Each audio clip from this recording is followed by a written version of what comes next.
20 minute का time ले देखा हम भैया फंस गई हमरे समझे में ना हो तो का तो एक लाइन तनी स्कू आए दा तो जैसे आपके साला हो तो गरिया ही सकीला ना साला मजाक करत हो सारा हमर जीत हूं बात यार।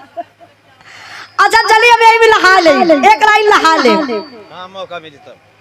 देखिए हमारे माई बहन लोग भी बैठ के विराह सुनत बनी हमारे शाकिल भैया कलन कि माई बहन भी बैठ के सुनत है यही है स्वागत सम्मान करी है तनी सगावत रहा हम कही ठीक बा ऐसे आप लोग विराह के नाम से हमके जानीला तो विराह अपन पहचान बा तो विराह जरूरी बा। भोलानाथ यादव घुड़सवार जी की तरफ से इनाम 100 रुपए का पुरस्कार बहुत बहुत धन्यवाद प्रणाम।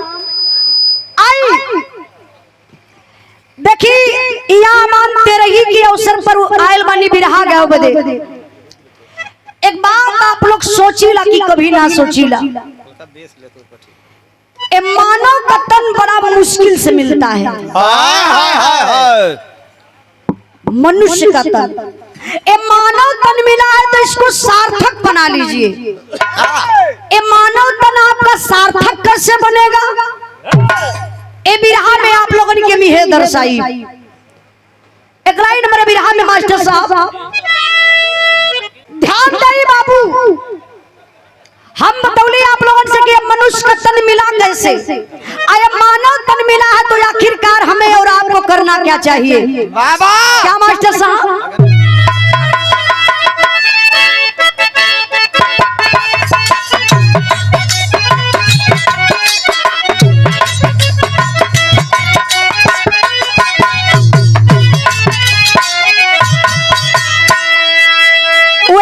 लाइन में गीत के स्वर्गीय बेचन गुरु अपने अंदाज में अपने लहजा में बड़ा लहाई के गावत रहलन कैसे गावे अरे आंगन में फूला फूला गे नवायला ना दो अरे आंगन में फूला फूला गे नवायला ना दो बाजले बधाइया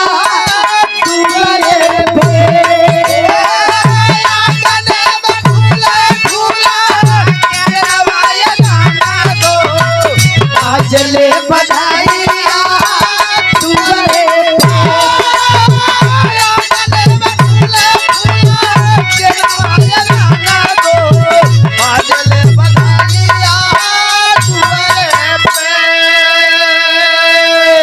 चश्मा ला चचा ए चच्चू वो नहीं कहता ले चल गई ना आ अच्छा अच्छा फोन आ गल तो जरूरी बा वैसे टाइम भी हो गई अब घरे गए लेकर फोन नहीं लेकर आते रात का अक्सर फोन आईबे करला मेहरारू सब पर फोन करके सबके टॉर्चर करिए कहां हुआ जब ले वीडियो कॉल ना करबा तब ले जीव छुट्टी नहीं 1000 बार कहा कि उजाला कभी राह सुनत ना लेकिन नहीं पहले वीडियो कॉल पे दिखावा। अच्छा देखिए बिरहा पर ध्यान दई एक बार का बात विक्रमादित्य राजा सुतला में सपना देखलन कि हम कौने जन्म का ऐसा करतब कमाई कैले बानी कि ए जन्म में हम राजा बन गईली। नींद टूटल उठ के चारपाई पर बैठलन सुबेर भयल सुबेर का बाबू पूरे अपने क्षेत्र में पूरे नगर में निमंत्रण भेजवा देलन निमंत्रण भेजवा के बड़े बड़े विद्वानन के विक्रमादित्य राजा अपने दरबार में बुला लेलन। अब दरबार में बुलाए के है सवाल कैलन कि रे मेरे नगरवासियों मेरा एक सवाल है मैं पहले जन्म का कौन ऐसा करतब कमाई किया हूँ जो इस जन्म में मैं राजा बन गया।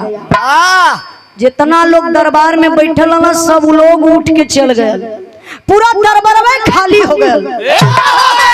एक बड़ा विद्वान बुजुर्ग आदमी वही दरबार में बैठल हुआ विक्रमादित्य राजा देखलन उठ के सिंहासन से खड़ा हो गए हाथ जोड़ लेना कि सरकार की जय हो।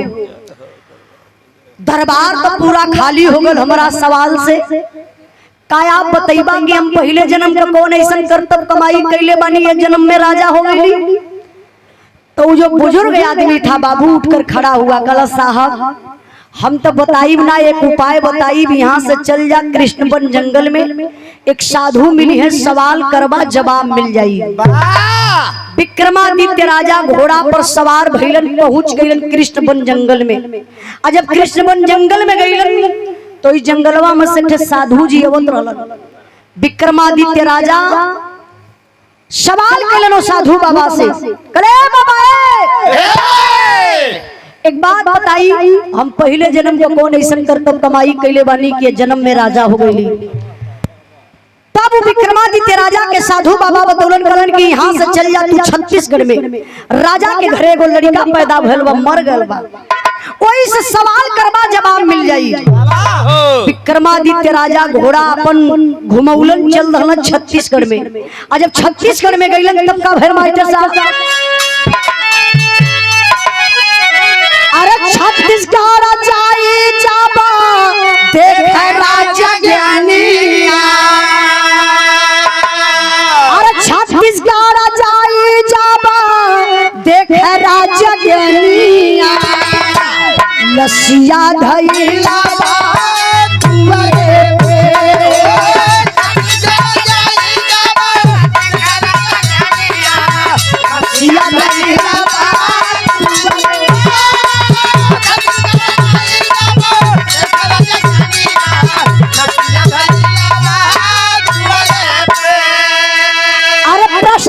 जवाब पूछे लसिया से भाई, आई है आवाज जाओ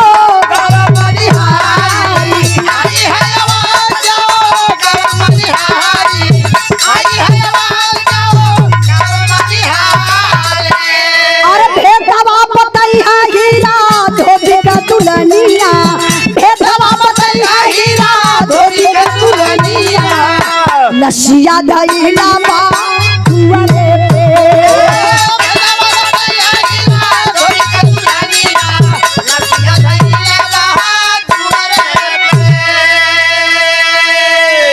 ध्यान दई बाबू। विक्रमादित्य राजा पहुंच गइलन छत्तीसगढ़ में। जब छत्तीसगढ़ में गइलन तो आई, आप लोग आई हैं, आई हमरे बिरादरी से, मतलब नारी बिरादर, हमार बिरादर।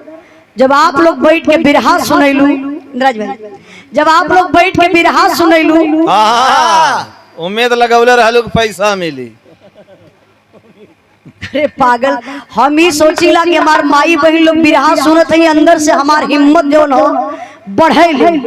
तनी से भैया कुर्सी लगा दा, प्रेम से बैठा दा, लोग बढ़िया से बैठ के सुन ले। अरे तो हंसे भेंट करे आवत है, भेंट का मतलब स्वागत करे हो, स्वागत। स्वागत का मतलब,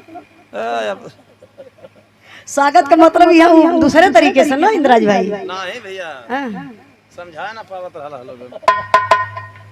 सुधीरो भैया सोचत रहना साला बनारस और यहाँ में बड़ा धरती आसमान का अंतर है। आई तनी बिरहा पर ध्यान दई।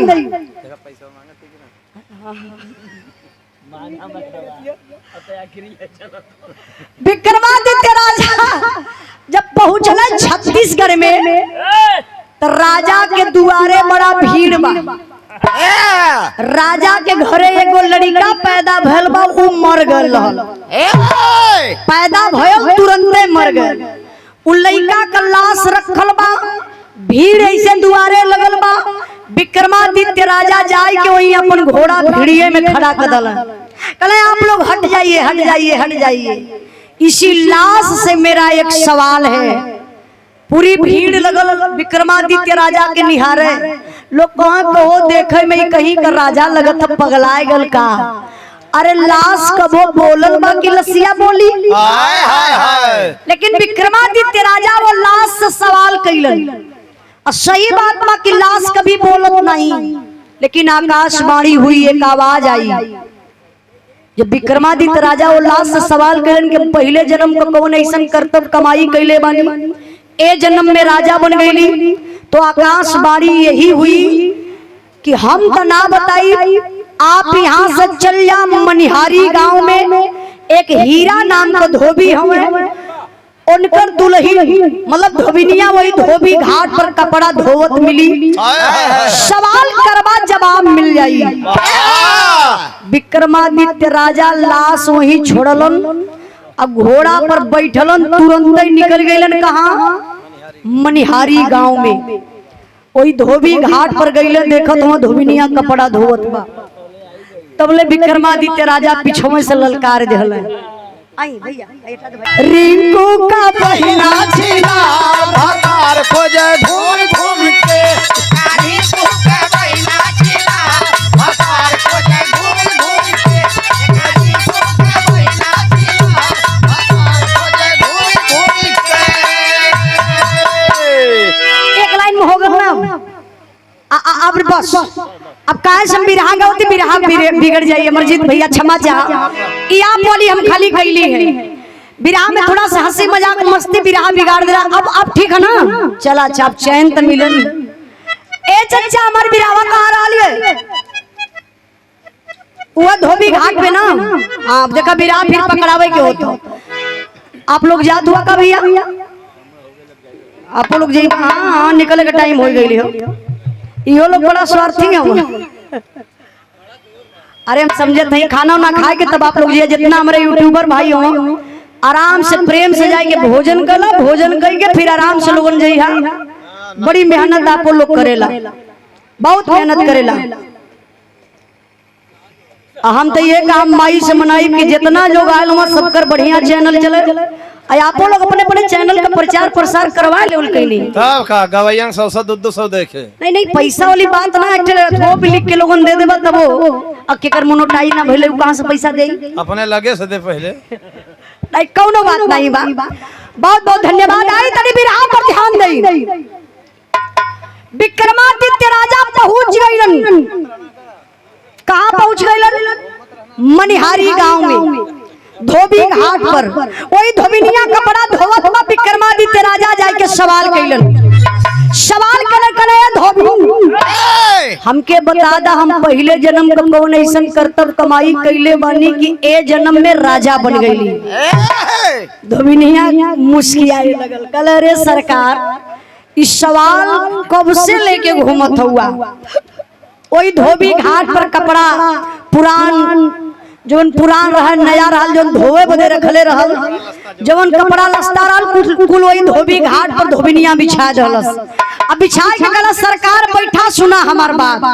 धोबिनिया बतावत बका बतौलस।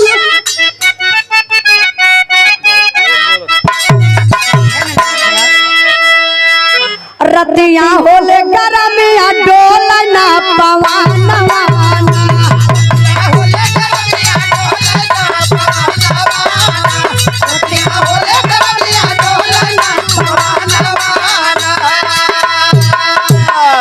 मारे गरमी के मारे सैया सुतल है दुआरे। मारे गरमी के मारे सैया सुतल है दुआरे। मारे गरमी के मारे सैया सुतल है दुआरे। हमके ससन नदी हमारा निहानवाना, हमके ससन नदी हमारा निहानवाना, हमके ससन नदी हमारा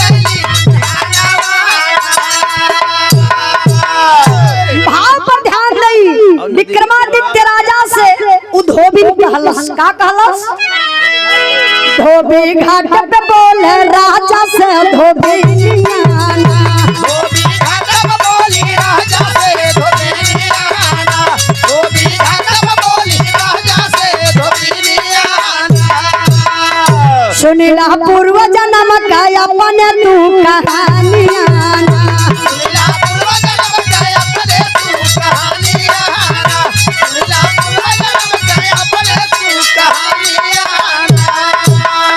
सुनिला पूर्व जन्म का हाल रहला तू मुसहर कला।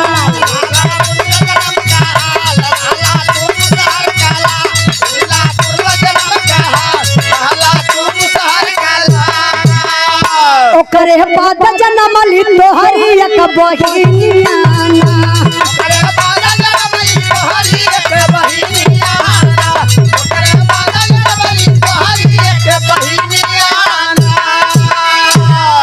ध्यान दई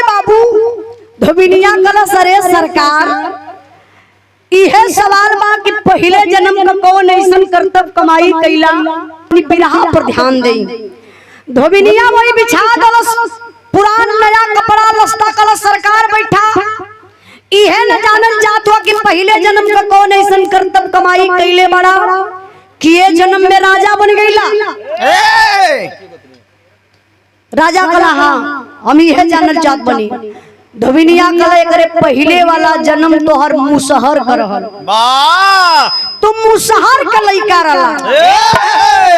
तोहर माई तोहर बाबू एक ठे भाई एक छोट बहिन रहल इहे तोहर भरल पूरल परिवार रहल। तो विक्रमादित्य राजा कलई हमार परिवार रहल। धोबिनिया कलश हाँ तोहार माई बाबू भाई बहन और तू ही तोहार परिवार रहल। एक बात बताओ बनी एक बार का बात बा वो कौन बात बा तू राजा कैसे भइला। देखा धोबिनिया बड़ी ऊंची बात बतावत बा आप लोग ध्यान दी हैं।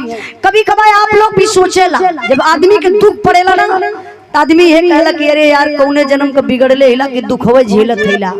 आदमी सुख में रहेला तो लोग कहला अरे भैया फलनवा पहले जन्म का बनौले न हो तब ने ये समय सुख भोगत बा। तो पहले जन्म का कुछ बढ़िया कर्तव्य कमाई कैले हुआ तो ये जन्म में तो के बढ़िया मिली। हमारे प्रमुख भैया हुआ 4-5 गो स्कूल चलत बा भट्ठा चलत बा वर्तमान प्रमुख एकरे पहले भी प्रमुख रहलन माई प्रमुख रहली। काहे कौनो जन्म का माता जी आपो कुछ अच्छा कर्तव्य कमाई कैले हो कि आपो प्रमुख रहलू अब वर्तमान में प्रमुखी घर में बा। ए बिरहा से आप लोग जोड़ल जाई अपने अपने नसीब तकदीर के कि आप कौने जन्म का कैले हुआ कम से कम ये जन्म तो सुधारना। ये हमार बिरहा स्पष्ट आप लोगों के बताए दे। धोबिनिया कलश की एक बार का बात बा राजा साहब कौन बात बा यही जगह तर्ज लगल और भोग सन सारा अपने करम का गद्दिया बतिया चूकी गई हाथी भई की समतिया बतिया चूकी गई।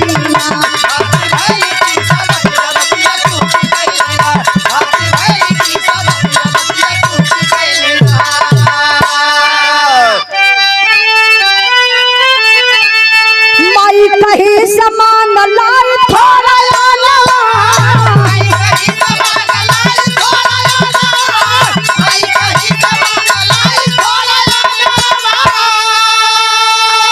रोटिया बना के धैली सब के समानवा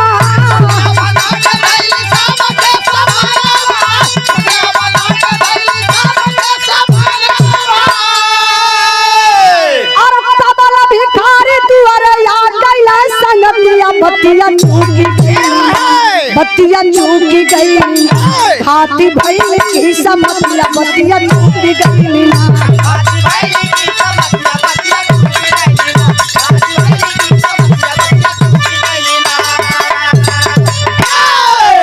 धोबिनिया कला सरकार तू तो अपने जन्म का बात न पूछत हुआ कि तू राजा कैसे भइला। हम तोहरे पूरे परिवार का बात बताई। अब राजा सोचे लगला कि अरे हम अपने जन्म का बात पूछत थैला और धोबिनिया हमारे पूरे परिवार का बायोडाटा लेके बैठल बा। धोबिनिया कहला हाँ सरकार सुना एकरे पहला वाला जन्म बतौली तो के ना कि तू मुसहर का लइका रहला माई बाबू लेकिन एक बार का बात बस सूखा पड़ गयल तबाही मच गई लोग भूखन प्यासन मरे लगलन। तो हर माई कहीं बड़ा दूर गईली थोड़ा से अनाज लेके अली पीस के पोई के रोटी बनौली उहे रोटिया तोहरे परिवार का लोग खाए बैठला। ये तने में तो तोहरे पूरे परिवार का किस्मतिये बदल गई। किस्मत बदलल कैसे मास्टर साहब।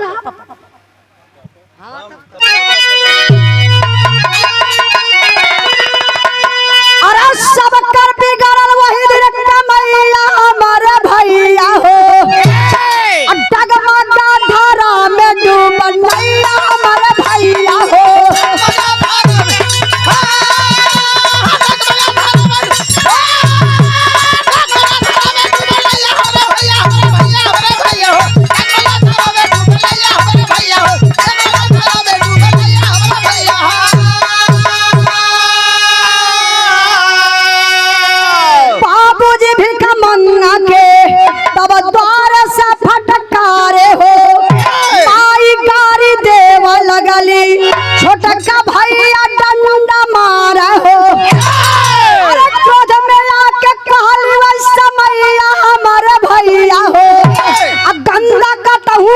राजा के मुदैया हमारे भैया हो।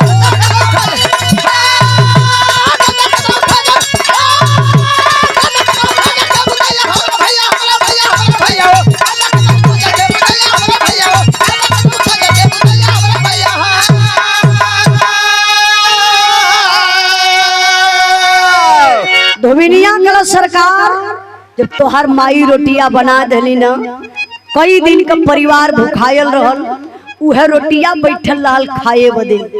इतने में एक ठे भिखारी दुआरे आए गए। भिखरिया कलश अलग निरंजन मालिक दरबार से कुछ मिले। इतने में तो तोहर बाप उठ के खड़ा हो गइलन। वो भिखारी के डांटे लगल, कहना भिखारी का औलाद चल जा दरवाजे से, रोटी ना मिली। भिखरिया श्राप दे डालस, कल जा बचवा, आँखी के समन्वय खात हुआ, आधा टुकड़ा रोटी ना देत हुआ, हमके भिखारी का औलाद बनावत हुआ।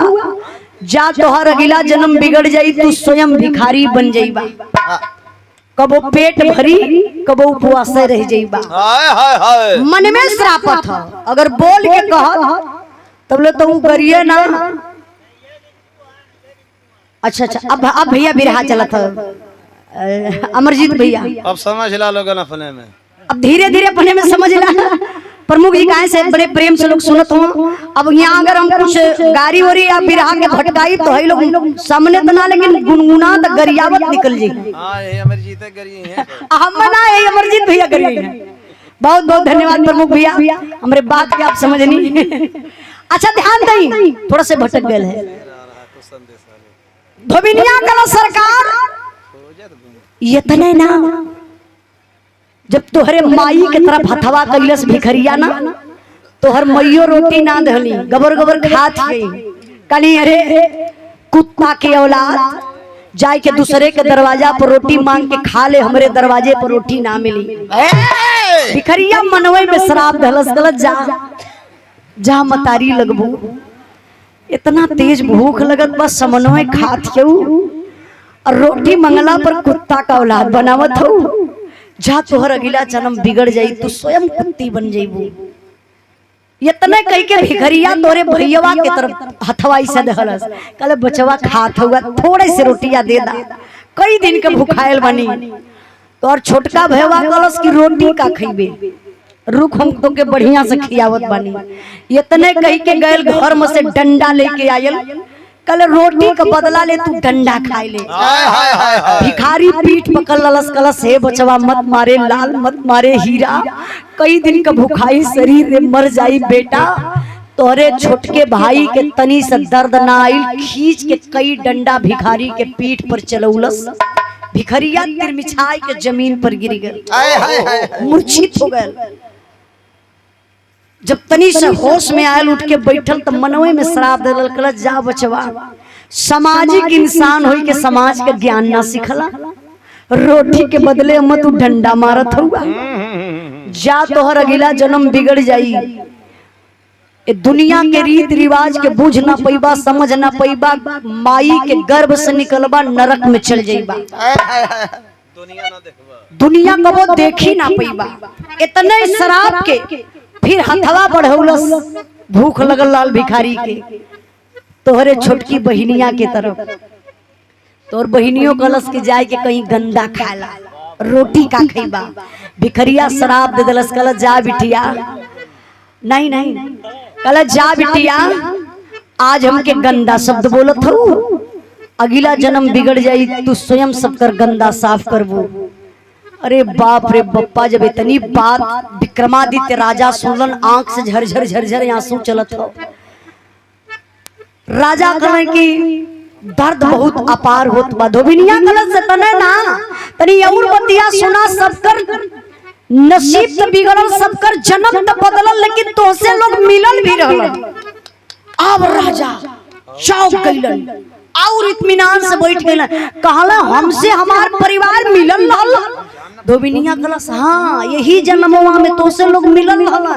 राजा कला हमसे मिलल हमार परिवार, हम जान ना पौली। धोबिनिया कलस, 1 मिनट और टाइम दा तो बताए दे। अब राजा एकदम और इत्मीनान से बैठ गया, कहला 1 मिनट ना 1 घंटा तो के दे थैला, अब हमके बतावा कि हमार परिवार कहाँ मिलल, कैसे मिलल।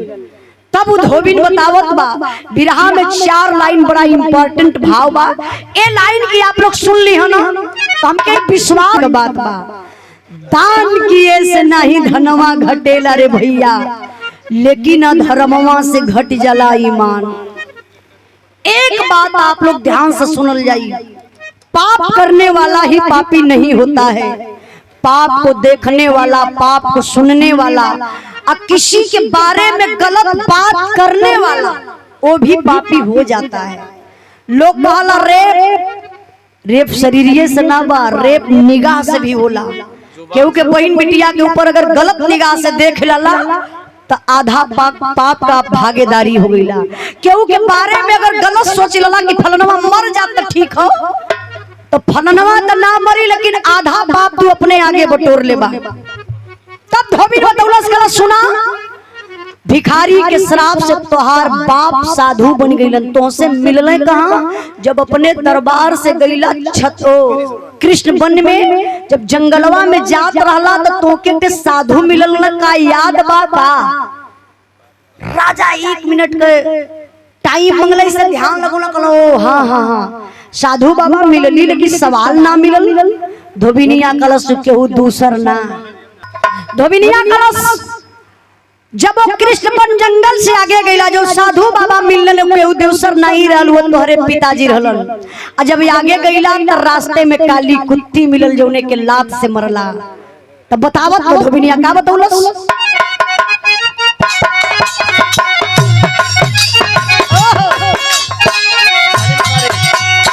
अरे देहली मतारी जवान गारी क्रोधवा में बाबू,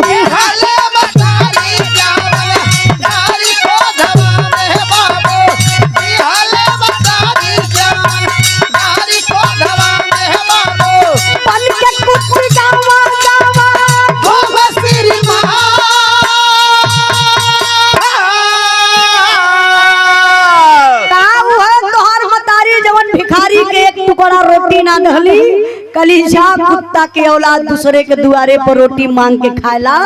भिखरिया श्राप दे दलस, जा बिटिया अगला जन्म बिगड़ जाई, तू स्वयं कुत्ती बन जाइबू। आज तोहर माई वो भिखारी के श्राप से जन्म में कुत्ती बन गई, काली कुत्ती मिलल, लाश से मरला। ई ना जानला कि के बा, लेकिन तोहर मतारी रहल। अरे बाप रे बप्पा, राजा का लगे कि कलेजा फट के बहरे आ जाई।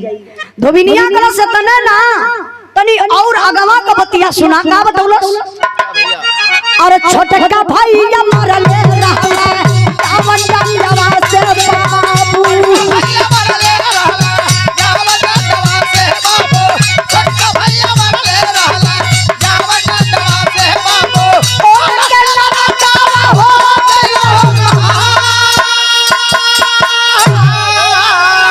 अरे रोज पैदा होला रोजा मारना गरी में बाबू, रोज पैदा होला रोजा मारना गरी में बाबू, रोज पैदा होला रोजा मारना गरी में बाबू। आदम का बातिया सुना हो सिर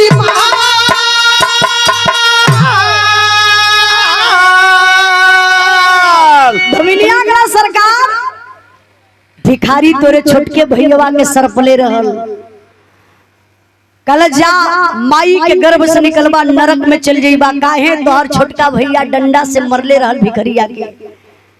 तो उसे मिलल तोहर छोटका भाई कहाँ, जो छत्तीसगढ़ में गईला, जो राजा के घरे को लाश रहल बचवा कर, केहू दूसरे का लाश नहीं, तोरे छोटके भैया का लाश रहल। माई के गर्भ से निकलेला, नरक में जाला, और जैसे पैदा होला तुरंते मर जाला। आज राजा के घरे पैदा बोल मर गल, कल भिखारी के घरे, परसों केहू के घरे, मतलब रोज का ओकर प्रक्रिया में पैदा होला मर जाला।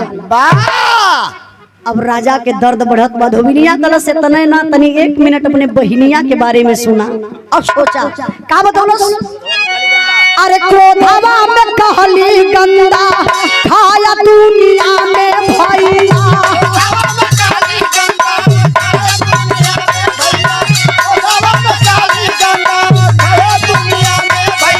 घट गया रोटिया से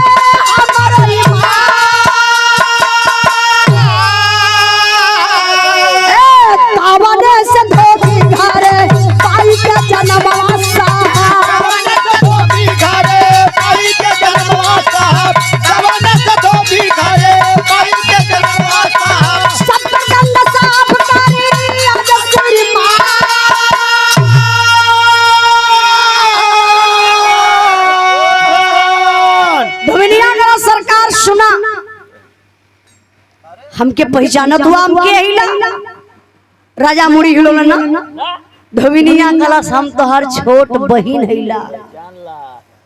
राजा नीचे से ऊपर देखा लगल के रे हमके तो ही पता बा कि एक धोबिन बा, हम धोबिन से सवाल करत ला हमके जवाब मिलत बा, लेकिन धोबिनिया हमार बहिन बतावत बा।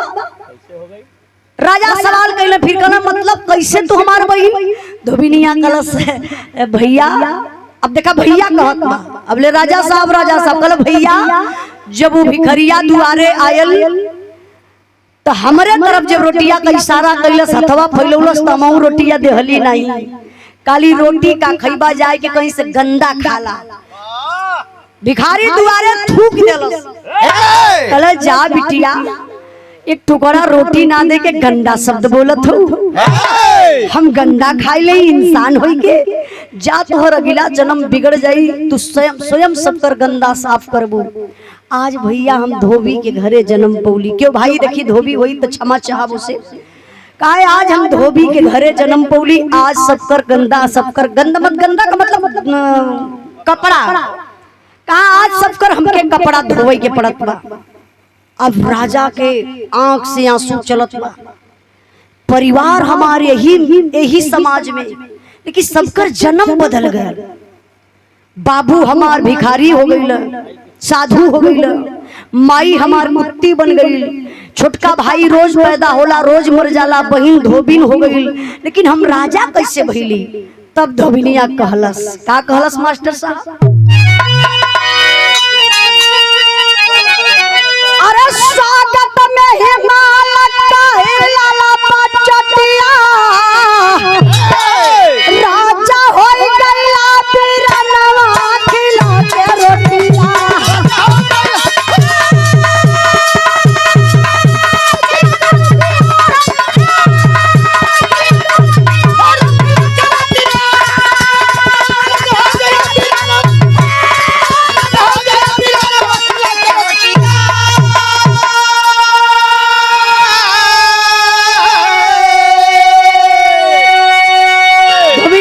स्वागत में हिमालय का हिलल बचोटिया, राजा होई गईला बिरनवा खिला के आपन रोटिया। कहला कि आपन आपन सब आपन वाली कैलस, एक टुकड़ा भिखारी के रोटी ना देहलस, लेकिन भैया तू समझला कि जैसन आपन भूख वैसे भिखारी का बा। आधा टुकड़ा रोटिया खैले रहला, आधा बचल रहल, आधा टुकड़ा रोटी छुपा लला परिवार से ले जाए को भिखारी के खिया देहला। जैसे ही भिखरिया रोटिया खैलस ओकरे आंख से चारों दिशा दिखाए लगल। देखा आदमी अगर भूखायल रहेला तो लोग ना कहला कि एकदम अनहरिया छौले हो, तनी कुछ लिया के खिया देता तो हमरे आंखी से लौका जा। आदमी कमजोर बा चाहे भूखायल बा, अब भिखारी के चारों दिशा दिखायल, दिल से भिखारी के एक आवाज आयल कि जा बेटा तू राजा हो जा। लगल कि भैया वही दिने तू धरती आसमान जीत गईला, ओ भिखारी के आशीर्वाद से तू ये जन्म में राजा हो गईला। तब राजा का आंख खुलल, कहला ओ एक टुकड़ा रोटी से अगर हमार जन्म बदल सकला, हम राजा हो सकीला, अब पूरे परिवार का जन्म बदल सकेला लोगन के। आई तनी बिरहा का आखिरी भाव समझी बाबू। राजा कहलन कि एक टुकड़ा रोटी से हमार जन्म बदल सकल, हम राजा हो सकीला। पुनः फिर से अपने दरबार में लोगन के निमंत्रण भेजवा के अपने दरवाजे पर बुला के सबके भोजन करवा के तीर्थ धाम करौलन। बाबू आप लोगन के हम बताई अपने बिरहा के माध्यम से कि मानव तन मिला है तो बड़े भाग्य से मिला है। पहले ही हम बतौले रही कि मनुष्य तन क्यों मिला, हम बताएंगे आप लोगों से। चचा आप लोग देखला कहीं कहीं लिखल रहेला कि बड़ा भाग्य मानुष तन पावा, ई कहीं ना लिखल है कि बड़ा भाग्य कुत्ता तन पावा, बड़ा भाग गधा तन पावा, बड़ा भाग चूटा मच्छर तन पावा। मच्छर का जन्म पाए के का करबा, केहू के चूसत रहबा, अब बारी एक तमाचा तुरंत खत्म। कुत्ता का जन्म का करबा पाई के जगरे दुआरे जेबा दूर दूर आवल जाइबा। अब ना लगे छे बाहिम लगे छे फरियाला पहले फरियाला जे छुए बाहिम लगे नहीं पहले फरियाला तब हम आगे गाई तोहरे पे खौलत है शरीर सही कहते हैं चचा हम गावत थिला लेकिन इन्होंने पे देह जरत थी हमार ये लोग बिराह बिगाड़े का काम करेला चाचा ये तो मर जाई है ना हां ये हमारे मास्टर साहब मर जाई है ये मर जाई है तो हां सारा कुत्ता जन्म पाई तू मरवा तक के जन्म पाई हां हम गधा जन्म पाई आज ये बढ़िया बोल रहा जिंदगी में बढ़िया शब्द बोल रहा नहीं भैया गधा का जन्म पाई है पूरी खंदनीय है तो तू गधा का जन्म पाई बा और जो घरवा वहां गई इंदिरा जी घरवा वो कौन जन्म पाई मतलब इनके मेहरलुआ इनके सामने माइक ना नहीं तो और बढ़िया से बन जात आई तनी बिरहा पर ध्यान दे ये हर बार भटकी मत हम बतौली कि बड़ा भाग्य मानुष तन पावा 84 लाख योनि भटकते भटकते बाबू सिर्फ एक बार मानव तन मिलता है जौने में 83,99,996 योनि समाप्त हो जाती है सिर्फ बचती है 4 योनि वो भी सतगुरु के शरण में जाने के बाद वो भी योनि समाप्त हो जाती है इंसान को बार बार आवागमन से मुक्ति मिल जाती है अगर मुक्ति चाहत हुआ तो गुरु के शरण में जा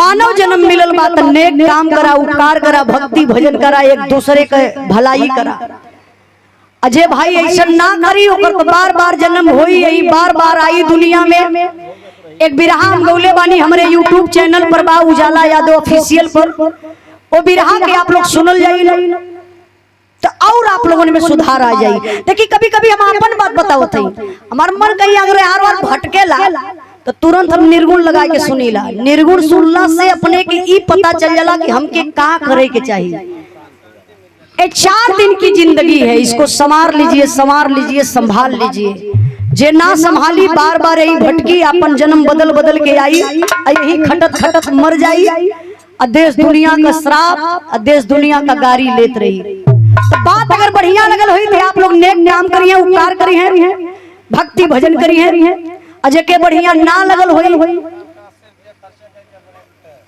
अपने अपने मर्जी का करे हमारे मास्टर मतिन से हमसे का मतलब है विराट का आखिरी लाइन आखिरी भाव मास्टर साहब जयवा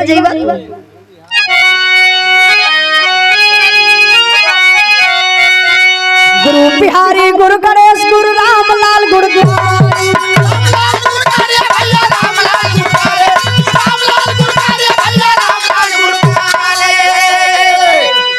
स्वर्ग गए चंद्रिका कवि बच्चन जी मन पुजारी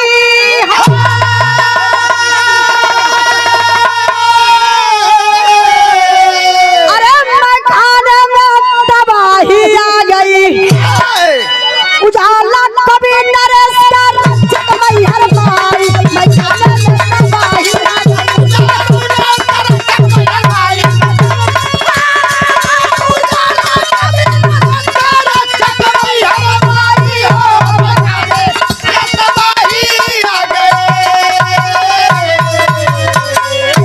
बहुत बहुत धन्यवाद।